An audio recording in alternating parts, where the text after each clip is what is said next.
So, after years of waiting, Good Omens is finally coming to an end, and according to early reactions, season 3 delivers exactly the kind of chaotic, emotional, heavenly finale fans were hoping for. But what's really surprising is how Prime Video chooses to end the story. Instead of a full season, the finale is basically one giant 90-minute movie designed to wrap everything up properly.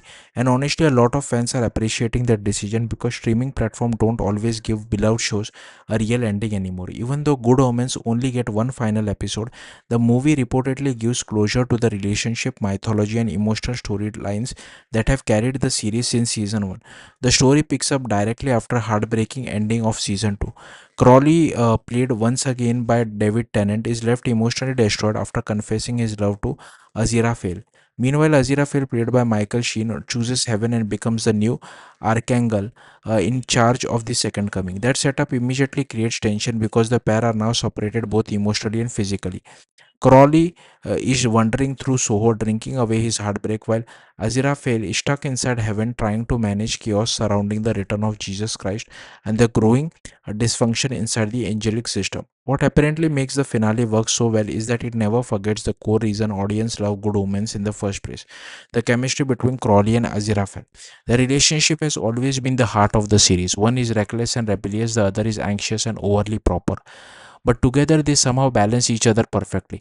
The review describes them almost like a supernatural version of an odd couple comedy duo, and that dynamic continues carrying the finale even when the plot becomes huge and apocalyptic again.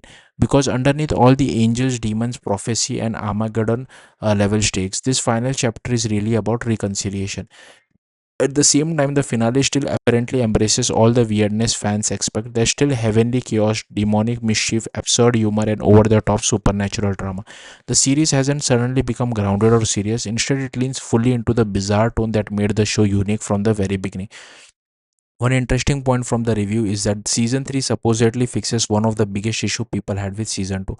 A lot of viewers felt the second season became too slow and overloaded with unnecessary subplot, but this finale reportedly feels much more urgent because everything is now directly tied to the fate of Heaven Earth, and most importantly, Crawley and Azrael's relationship. Another major surprise is that the movie is apparently accessible even for newcomers.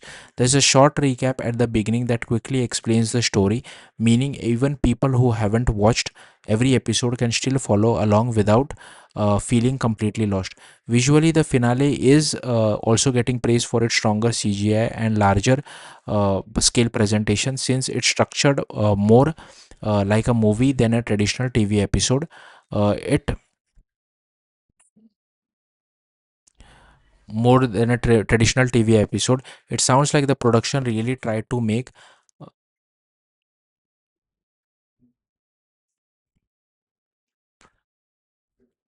That's important because for many fans, Good Omens was never really about the apocalypse. It was about the strange, funny, deeply human connection between angel and demon who slowly realized they cared more about each other than the systems they served.